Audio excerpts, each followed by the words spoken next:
This happened when I was really young. I'm talking second or third grade.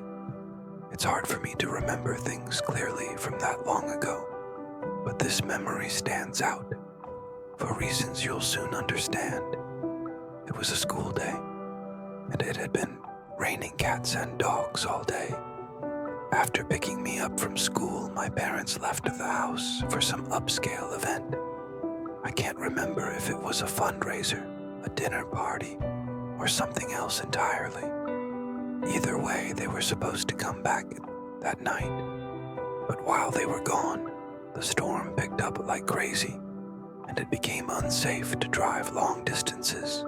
So, instead of coming home, they reluctantly decided to spend the night at one of their friends' houses, who lived much closer to where the event was. I remember them calling me on the house phone and repeatedly apologizing for leaving me alone. I kept insisting I was fine, not even hungry. My mom gave me a list of things to do before bed. Lock all the doors and windows, keep at least one house light on, make sure all the blinds were closed, typical stuff. At the time, I didn't understand why they were making such a big deal out of everything. I wasn't quite old enough to realize how dangerous it was to leave a kid my age home alone. In fact, I was kind of excited to have the place to myself. Unlimited candy and no bedtime. Yes, please. I obviously didn't have a TV or screen in my room, so I stayed downstairs in the living room, watching TV on the couch. I told myself I'd do everything my mom asked right before going to bed, since I planned on staying up all night anyway. But at some point later in the night, the sugar crash hit me, and I accidentally fell asleep. No surprise there. I don't remember what time I woke up, but it was late enough for the TV to have gone into sleep mode, so at least 3 hours had passed. I remember feeling much colder than before. That's not too unusual. Temperatures drop at night, but the difference was noticeable enough that even I picked up on it as a kid. I thought about just curling up and going back to sleep, but then I remembered the list my mom had given me. Even at that age, I knew she'd find out if I didn't do it, and I really didn't want to get in trouble after she trusted me to stay home alone. So I forced myself off the couch and went around doing everything she asked. I locked the front and back doors, closed all the blinds, checked the windows, even flipped the light switch. Everything was shut tight, which is what confused me. The house still felt way colder than it should have. I even pressed my hand against a few windows to make sure they weren't cracked open. They weren't. Everything was sealed. I figured maybe the storm knocked out the heater or something. That explanation made sense to me at the time, and I was so tired I didn't want to put more thought into it. I just headed upstairs to my room, ready to crawl into bed and forget about it. When I got to my room, that's when I really realized how bad the storm had gotten. Our living room is tucked into the center of the house, so I hadn't been able to hear much from down there, but my childhood bedroom had a big external window. I could hear everything now. The rain was slamming against the glass like it was trying to get in. Every minute or so, there was a burst of lightning, followed by a deafening clash of thunder. I wasn't scared of storms at that age, but I do remember being worried that a tree might fall on the house. That's probably why I had trouble falling back asleep, even though I had been dead tired not even 20 minutes earlier. As I was lying there trying to drift off, I started picking up on odd sounds, creaking like shifting wood. Thing is, the entire floor was carpeted, so it couldn't have been coming from my room. At first, I thought it might be a tree swaying in the wind, but the sound didn't match. Even at that age, I knew what a storm should sound like. This wasn't. It had started really bothering me. It wasn't the storm keeping me up anymore. It was that sound. I couldn't take it much longer. So I sat up and looked around the room, not even sure what I was looking for. I tried to tune out the thunder and focus on the creaking. Lightning flashed, illuminating the entire room. Everything looked normal, except my eyes were drawn to the only wooden thing in the room, the closet. The room went dark again. I sat there, perfectly still. A minute later, lightning flashed again, and in that split second, I saw something that made me choke. The closet door was slightly ajar. It had been closed before. I was 100% sure of it. Something had opened it. There was something in my room. I didn't scream. I didn't speak. I didn't even think. I just got out of bed as quietly as I could and walked toward the door. That walk felt like a 500-mile journey. I went straight downstairs and crawled under the dining room table. Only then did I start crying. Didn't know what else to do. There was someone in my room, in my house, and my parents were too far away to help. I don't know how long I stayed there, but at one point, I heard footsteps coming down the stairs. I held my breath. One sound could have ended my life, but they weren't normal footsteps. It sounded like stumbling, like the person was bouncing off the walls as they came down. The footsteps got closer, closer. They were approaching the dining room table, like they knew where I was hiding. I can't describe how scared I was. I really thought I was going to die.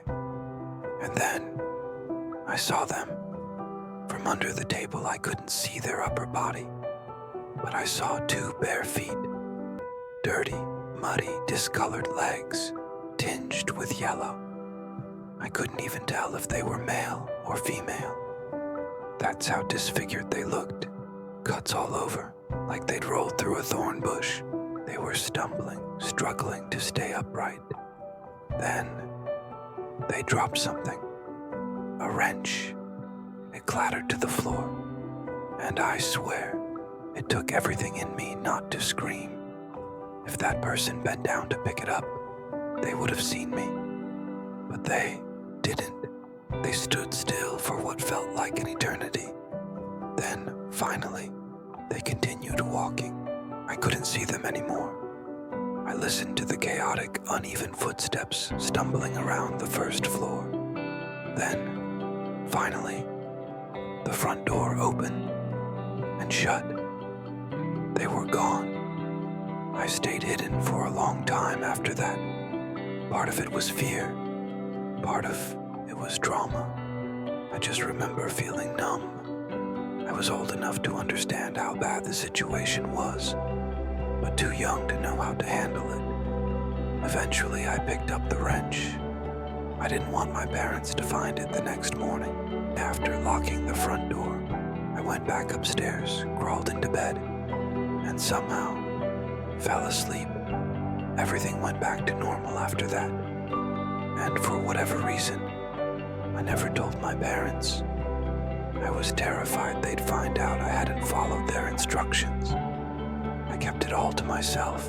I didn't tell them until years later, and even then, it took convincing for them to believe me. Looking back, not telling them right away was a terrible decision. There was nothing anyone could do once the moment had passed. To be honest, that night traumatized me for the rest of my childhood. I slept with a nightlight after that. I developed a deep fear of the dark that stayed with me for years. Even now, I have trouble explaining exactly what happened. But one thing I learned that night, always lock your doors. I'm an only child, and I live with my mom and dad in a decently sized home. It's a little big for just the 3 of us, but my parents' running joke is that it was never their intention to have only 1 kid. They just never got around to having more. Anyway, I was 15 when this happened. It was a rainy Saturday night, sometime in May. I can't remember the exact date, but I know it was one of the last weekends before summer started. There's one thing I should mention. I have a lot of weird medical conditions that make my life kind of difficult. I get frequent panic attacks, faint easily, and sometimes struggle to breathe. I'm also one of those people who need complete and total silence to fall asleep. Even a small fan will keep me awake. I've mostly learned to manage it, but sleepovers and vacations are still unbearable. People always say they love the sound of rain and that it helps them fall asleep. But for me, it does the exact opposite. It doesn't rain often where I live, but every now and then, we get these crazy downpours that keep me up all night. To be fair, this one wasn't a full-on thunderstorm, but it was raining hard enough to keep me awake no matter what I tried. I couldn't block out the sound of the raindrops slamming against the roof. It was sometime well after midnight when I finally accepted I wasn't going to fall asleep. So, I got out of bed and tried to think of a way to burn some energy. Eventually, I decided to go for a walk in the rain. This wasn't the first time I'd done that. In fact, walking in the rain was something my parents encouraged me to do when I couldn't sleep. We live in a really safe residential area, and there's a huge public park right behind our house. Being out late isn't considered dangerous at all. The park is well lit too, which is another reason I've always felt comfortable walking there, even at night. I threw on a rain jacket, quietly crept downstairs, and stepped outside without bothering to bring an umbrella. I didn't bring my phone either, because I knew the screen light would just keep me awake longer. It was oddly peaceful outside. I've always loved nature, and seeing the trees gently swaying in the wind, with rain streaming down their branches, was exactly what I needed. After about 20 minutes, I actually started to feel sleepy. Finally, I turned around and started heading back, hoping I'd be able to knock out the moment I got home. But then I saw something. As I was cutting through the park, I glanced toward the road and noticed a long, dark shape lying in the middle of the street.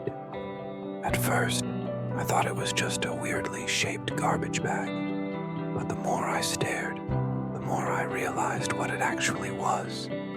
It was a person, face down, completely still, lying in the middle of the road. A sick feeling crept into my stomach. The first thought that popped into my head was that they had been hit by a car. That had to be it, right? There was no other logical reason for someone to be motionless in the street, especially in this kind of weather. My gut was telling me to turn around and keep walking, but my parents raised me a certain way. If you see someone who might need help, you do something. So, against my better judgment, I slowly started walking toward the figure. As I got closer, I could make out what they were wearing: black pants and a dark plaid shirt. Definitely not the type of outfit you'd wear in the rain. Judging by the build and clothes, it looked like a man, which is what I'd already assumed. I don't know if it was the gravity of the situation or something else, but right then I realized just how cold I was. The rain had been lukewarm just moments ago, but suddenly it felt icy cold. I know that doesn't make much sense, but that's how it felt. And then I heard it. A screech, loud and sharp, rang out behind me. Instinct took over and I spun around, adrenaline surging through my body. It sounded like a howl, but off, like a wounded animal. That's the only way I can describe it. I scanned the tree line, but saw nothing. The sound must have come from deeper in the park. Still, the sheer strangeness of it had my heart racing. I'd never heard anything like it. The lack of an explanation worse. But that fear, that panic, it was about to get 1,000 times worse. Because when I turned back toward the road, the man wasn't lying down anymore. He was sitting upright, staring directly at me. Everything in my body went numb. My vision tunneled. The only thing keeping me from fainting was the constant patter of rain around me. And then, before I could react, the man stood up and began sprinting toward me. He had a demonic grin plastered across his face. And worse, he was holding what looked like a kitchen knife. Up until that point in my life, I didn't really know what it meant to fear for your life. But I understood in that moment. I snapped out of my daze and ran as fast as I could in the opposite direction. As I bolted, I heard him scream, "I'll kill you," at the top of his lungs. The wet grass made it hard to run at full speed, but thankfully, it would have slowed him down too. I didn't want to lead him back to my house, so I veered into the trees, hoping I could lose him somewhere deeper in the park. Yeah, I know, that's where the screech had come from, but I didn't have a choice. I didn't look back. I just ran. My lungs were on fire. My heart was in my throat, and I kept imagining him right behind me, knife in hand. I aimed for the thickest part of the woods, praying I could hide before he caught up. Eventually, when I felt like I was going to throw up from exhaustion, I ducked behind a big tree and tried to catch my breath. I looked back, but there was no one. At least, no one I could see. My only thought was, how the hell am I getting home? I didn't feel safe moving, so I stayed behind the tree, tense, listening, for at least 20 minutes. Then, when I was sure the coast was clear, I crept out and took the long way home, circling through another part of the park that let me out a few streets away. No one followed me. I made it home. I collapsed on my bed, drenched and shaking. To this day, I never got an answer for what happened. That howl is what confuses me the most. I have a hard time believing it was related to the guy who chased me, but the timing is too perfect to ignore. I think maybe he heard the screech too, looked up, saw me, and snapped. Why? I have no idea. Drugs, mental illness, just someone completely unhinged. I'll never know. I still live in the same house today. It's been years since that night, but every time it rains, I think about it. I'm 29 years old now, and one of the only things that's ever really helped me clear my head is camping. Not campgrounds or national parks where there are other people around. I mean, true, middle of nowhere camping. I grew up in Northern California and have spent most of my adult life finding those remote little pockets where you can still feel like the last person on Earth. This story took place a few months ago. I had just broken up with my ex, and let's just say, I was going through it. I needed to be alone. So one day, I just packed up my truck and headed out. I didn't have a specific plan. I threw some gear together and decided to go back to a quiet riverside spot I'd stumbled across once before. It wasn't an official campsite, just a little bend in the river you could reach if you followed this barely there dirt road past a whole lot of nothing. I got there sometime in the late afternoon, but the second I turned down the dirt path that led to the river, my stomach sank. There were already 2 trucks parked near the trailhead, one gray, one white. I couldn't see anyone around, but just knowing other people were out there kinda killed the vibe for me. I hadn't driven all that way into the middle of nowhere to interact with strangers. I sat there for a minute, debating whether I should just turn around and find another spot. But I told myself it was a big stretch of river, and chances were whoever owned those trucks were camped far enough away that I wouldn't even see them. I hiked maybe 15 minutes downriver and saw two guys fishing up ahead. They looked like the kind of guys you'd expect. Thick beards, a little overweight, heavy boots. But it seemed like they were more focused on something else.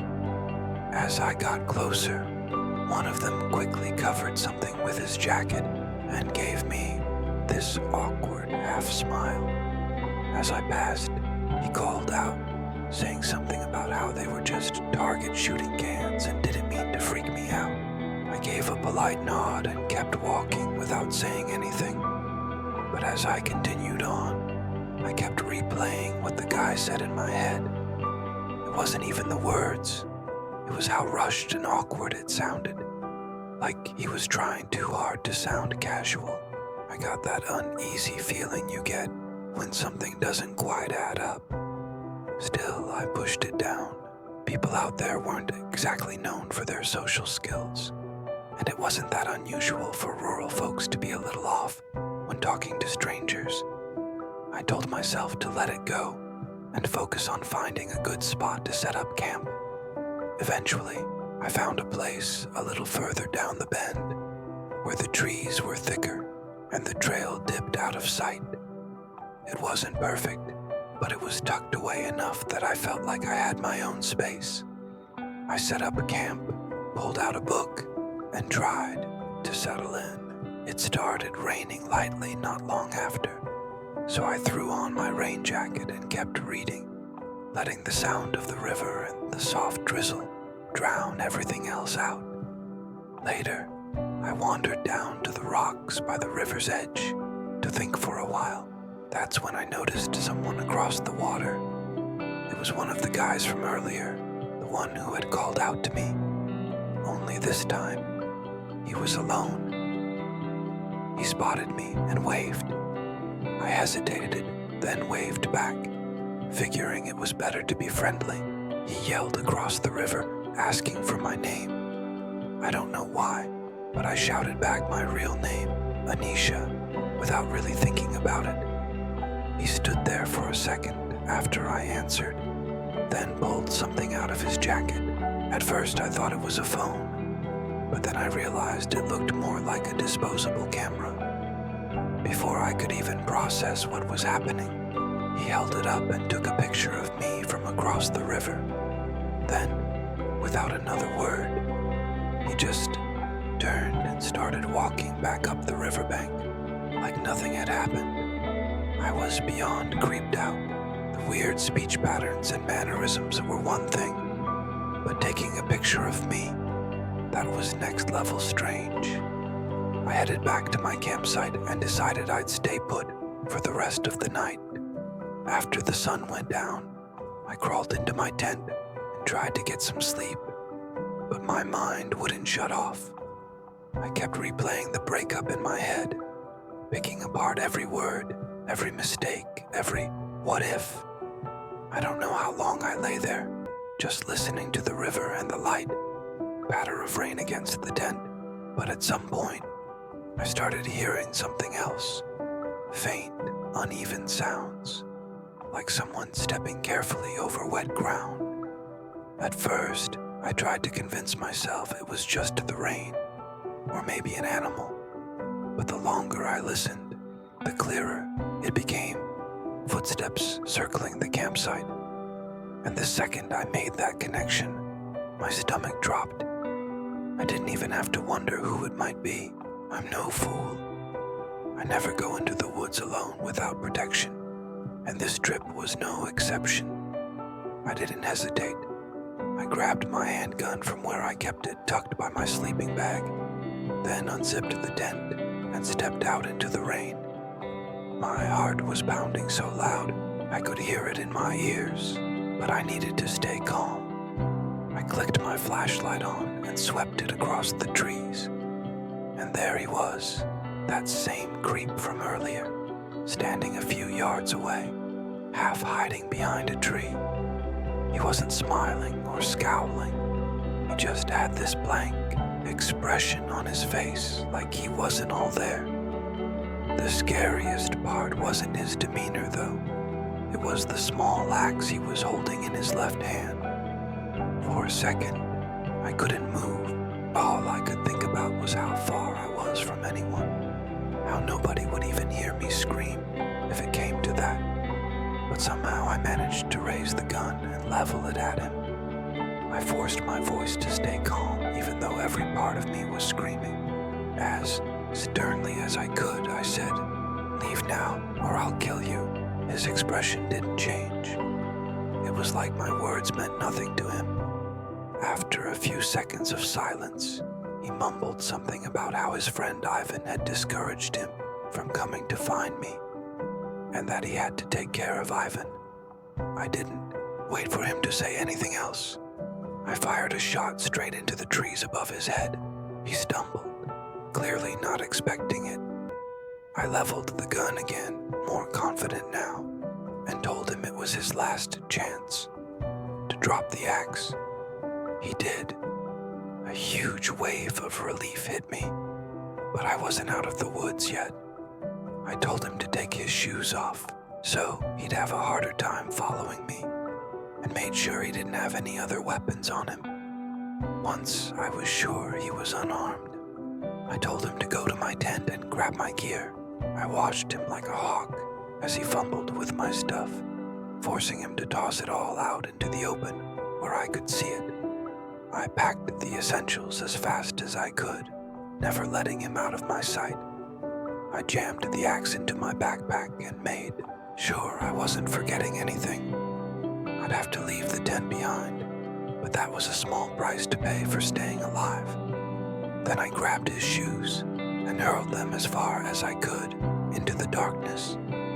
I told him to walk in the opposite direction. I kept the light on him the whole time, and the moment he disappeared into the trees, I turned and started hiking back up the river as fast as I could.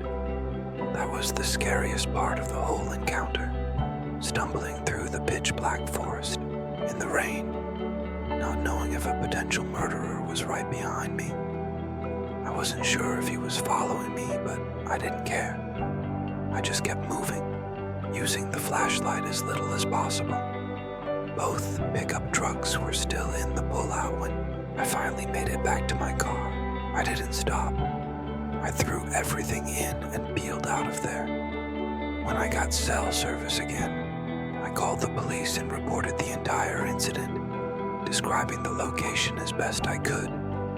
A few months have passed since then, and I'm not sure if anything ever came of it, but I'm not going out of my way to find out. What still scares me most is that comment he made about his friend Ivan, how he took care of him.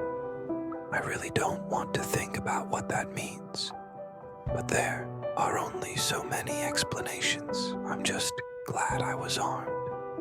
If I hadn't been, I might not have made it out of those woods alive.